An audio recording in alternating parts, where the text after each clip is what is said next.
Welcome to the month of February, which all of us know is Black History Month. So why do we have Black History Month?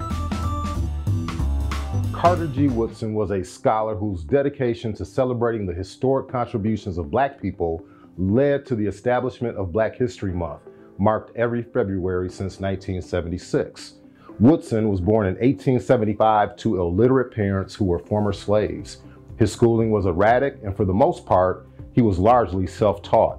Hungry for education, Woodson completed a high school diploma at the age of 22 and would earn a bachelor's degree in literature from Berea College, as well as a master's degree from the University of Chicago.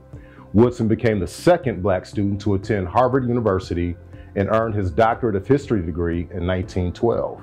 14 years later, Woodson established Negro History Week during the second week of February in honor of the birthdays of Frederick Douglass, February 14th, and Abraham Lincoln, February 12th.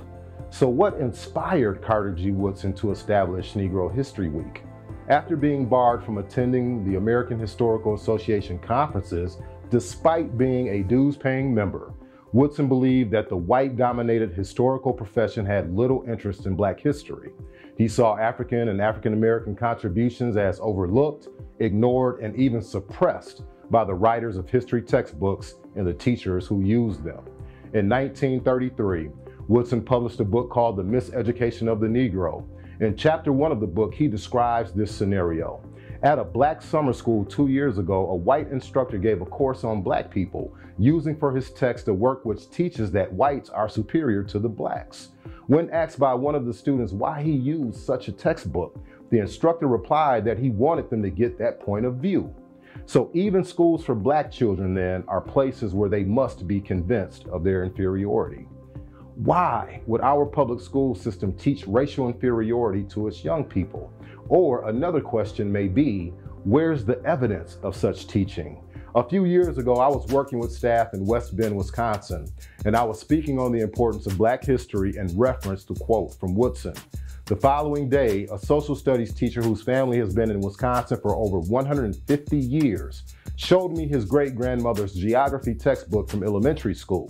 The book was published in 1883 by the American Book Company and had a section called The Races of Men.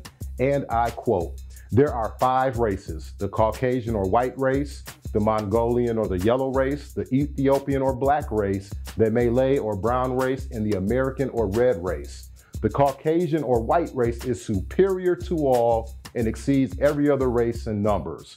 White men can be found all over the earth, but they are most numerous in Europe." The textbook goes on to say, and I quote, "The greater portion of the civilized people live in Europe and America and belong to the white race. Most of the yellow race and that part of the brown race living in Asia are half civilized. And many of the natives in Africa and Australia and the Indians in America are savages."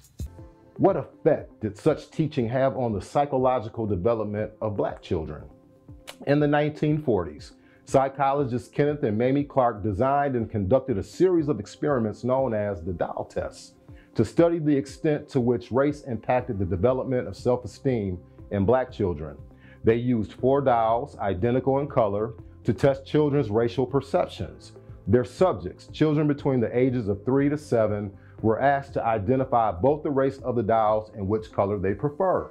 A majority of the children preferred the white doll and assigned positive characteristics to it. The Clarks concluded that prejudice, discrimination, and segregation created a feeling of inferiority among Black children and damaged their self-esteem. The Clark's doll test continues to be conducted in the 21st century, and unfortunately, the results are similar. And as a side note, in 1954, Thurgood Marshall, who later became the first African-American United States Supreme Court Justice, used the doll test as part of his argument in the famous Brown versus Board of Education Supreme Court case. So, in honor of Black History Month, ask yourself, how much do you know about Black history? As educators, we know our Black students across the great state of Wisconsin have the widest academic gaps in the nation when compared to white students. But have we considered to what extent racial inferiority in the psyche of our Black children impacts their academic performance? And as a district, are our Black students receiving what they need to build their self-esteem and sense of self-worth. In The Miseducation of the Negro, Woodson says, if you teach Black children that they have accomplished as much good as any race, they will aspire to equality and justice without regard to race. I also believe teaching Black history is an approach to combat biases and stereotypes that other racial groups have about Black people. I'm so happy to say this work is already happening across the district. I want to give a shout out to the 9th grade social studies team at MHS, as well as the other social studies teachers. The department has redesigned 9th grade United States history, and now all freshmen have to take Land, People, and Power, an ethnic studies approach to U.S. history. I also want to send some love to the district-wide elementary ethnic studies team. I can't thank them enough for their work and interdisciplinary approach to ethnic studies. Lastly, I want to offer a special thanks to the middle level instructional coaches and teachers who are doing more to embed the perspectives and lived experiences of those who reflect our student body. I will be releasing 3 more videos throughout the month of February in honor of Black History Month. These videos will also serve as a resource guide for teachers, students, and families. In the next video, I will be using the work of Black historians Ivan Van Sertima, John Henrik Clark, and Anthony Browder to highlight African contributions to civilization and world history. Thank you for tuning in, and until next time, I leave you with peace and love.